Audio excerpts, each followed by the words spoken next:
Assalamualaikum warahmatullahi wabarakatuh. Pemirsa yang dicintai oleh Allah Subhanahu wa taala. Apa kabar dengan puasa Anda hari ini? Hari ini hari ke-8 seperti biasa. Keajaiban sholat menemani Anda bersama Pak Ustadz Abu Sangkan. Assalamualaikum Pak Abu. Waalaikumsalam warahmatullahi wabarakatuh. Dan ensiklopedia Islam, kita pasti semuanya ingin berpuasa untuk mendapatkan berkah karunia Ramadan. Seperti judul buat Metro TV tahun ini. Pak Abu, kalau misalnya dalam keajaiban sholat tidak terjadi yang namanya keajaiban jika tidak diiringi dengan niat yang kuat. Betul. Itu sebabnya Pak Abu hari ini memilih topiknya adalah kekuatan niat. Gitu ya Pak Abu. Saya inginkan dalam 1 bulan ini Mbak Sanas kita meniati diri untuk menjadi orang baik. Proses hari ini kita awali dari niat. Niat itu adalah kekuatan, the power of niat. Memiliki suatu respon, otak kita akan merespon jika kita memiliki niat yang sangat kuat. Pengaruhnya adalah terhadap nerve kita, neurotransmitter yang akan mengirimkan sinyal ke seluruh anggota tubuh kita, termasuk jantung kita. Banyak orang sakit sebenarnya akibat dari niatnya. Disebut psikosomatik. Jadi orang sakit itu sebenarnya tanpa sadar diniati, diingini. Hati-hati loh, jangan pakai baju.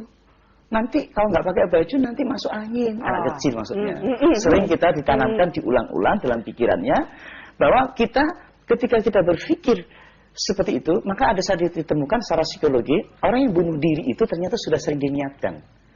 Kekuatan niat yang diulang-ulang akan menjadikan satu respon nerve di otak kita masuk bawah sadar kita. Ketika orang marah pasti dia gunakan lebih baik aku mati, dan itu dalam sekali. Orang yang mengatakan dengan marah dan dalam, dan itu termasuk penghayatan. Penghayatan kalimat lebih baik mati dan masuk ke dalam bawah sadar, dan itu akan direkam di otak kita. Begitu masuk rekaman otak kita, dia akan menjadi sistem dan perintah dalam syaraf kita, disebut neuro linguistic programming. Suatu ketika dia punya problem sedikit, refleks otomatisnya dia akan bunuh diri, dia akan loncat seketika. Itu perintah bawah sadar. Orang, saya nggak sadar Pak Bu, tiba-tiba saya mau loncat, itu sudah dorongan. Itu yang bahaya. Nah, hubungannya semuanya, orang yang sakit yang disebut psikosomatik, ketika diakibatkan dia sering mengatakan rasa sakit dalam kakiku, rasa sakit di perutku, aku sakit dan segala macam, itu akan diperintahkan. Ketika orang berserah diri, ketika hatinya copot, hatinya lapang, akan direspon oleh otak. Orang yang berzikir Mbak Sanas, yang tenang, maka tenang itu kan waktu kita ceritakan tentang bagian senyum palsu dan senyum tulus. Ketika hati kita tenang, otak kita pasti tenang. Ketika otak kita tenang, karena otak adalah pusat seluruh gerak tubuh kita.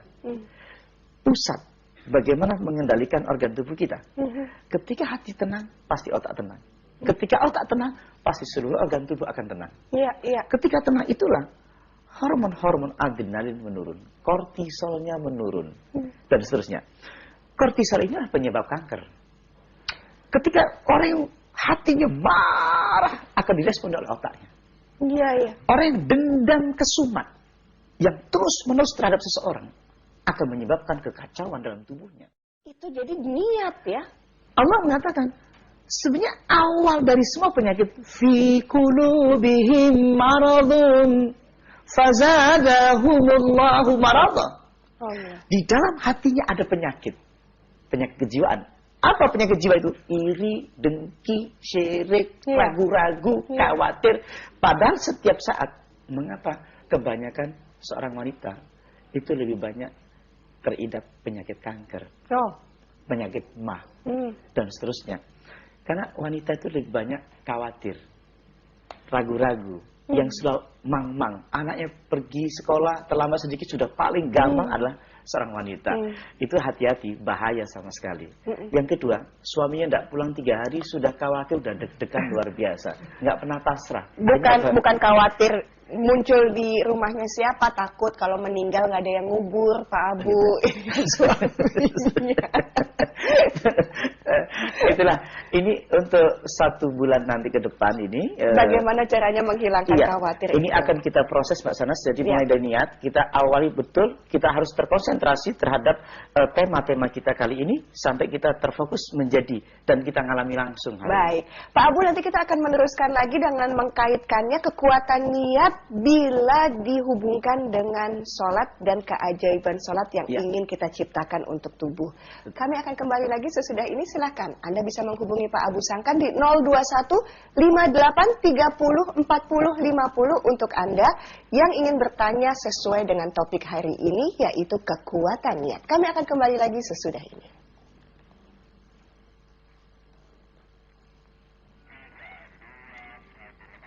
Terima kasih Anda kembali lagi dalam keajaiban sholat. Seperti yang tadi saya katakan bahwa 021 58 30 40 50 untuk Anda yang ingin menghubungi Pak Abu Sangkan di studio kami dan bertanya sesuai dengan topik hari ini, yaitu kekuatan niat.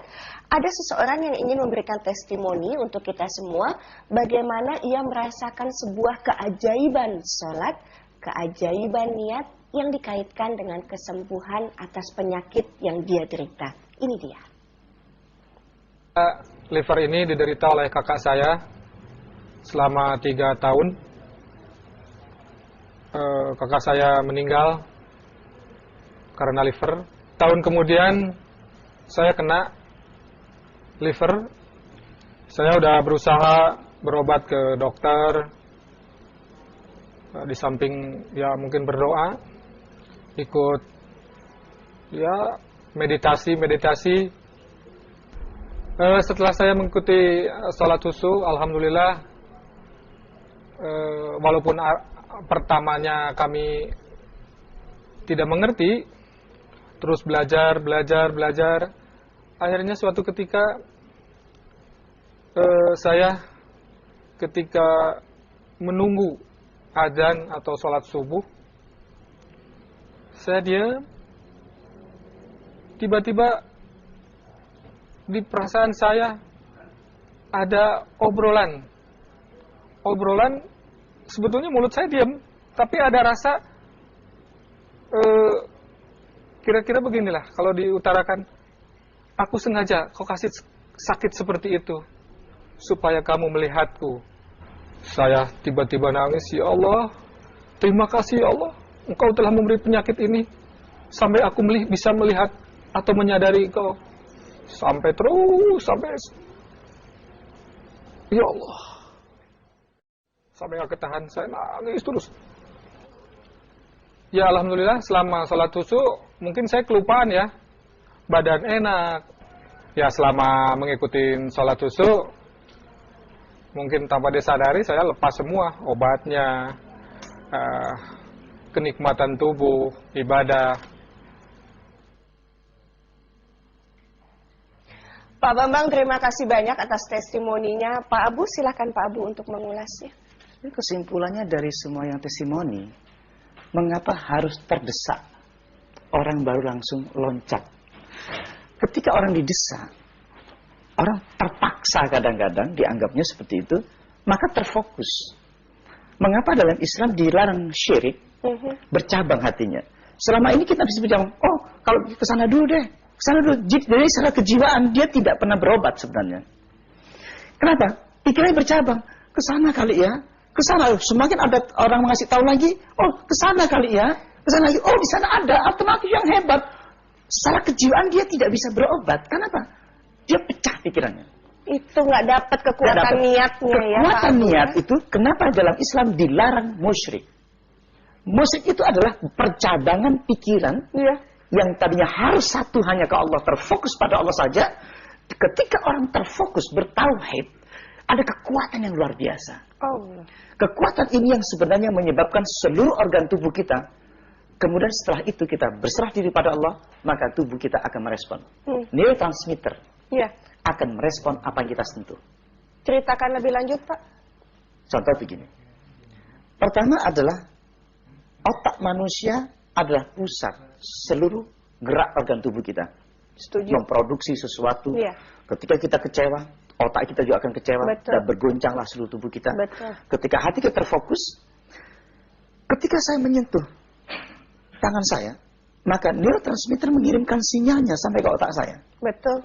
Ketika saya elus, pernah nggak Mbak Sanas melihat seorang anak bayi atau anak kecil balita, ketika kita elus kepalanya, dia menjadi tenang. Dia menjadi sangat tentram dan tenang. Kenapa?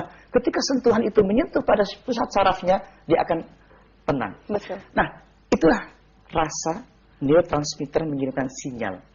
Maka dia merespon ketika engkau sentuh tangannya atau sentuh kepalanya, anak itu menjadi sangat nyaman.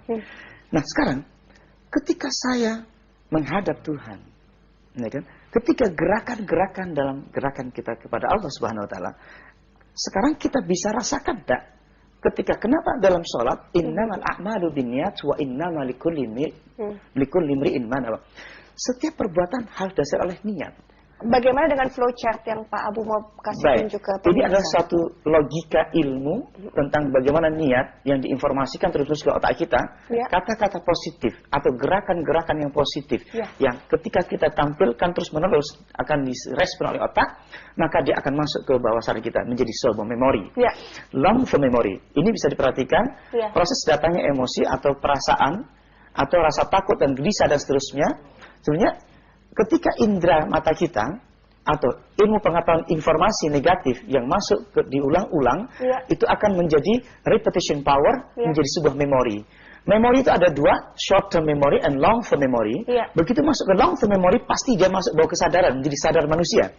Dalam masuk bawah sadar, akan menjadi otomatis syaraf-syaraf kita akan menyebabkan seluruh apa yang dipikirkan akan memerintahkan seluruh syaraf kita. Neuro linguistic programming. Kita akan diprogram oleh apa yang kita pikir. Maka menjadi perasaan. Cobalah Anda pikirkan satu yang negatif, diulang-ulang masuk bawah sadar Anda, syaraf kita akan merintahkan untuk sakit.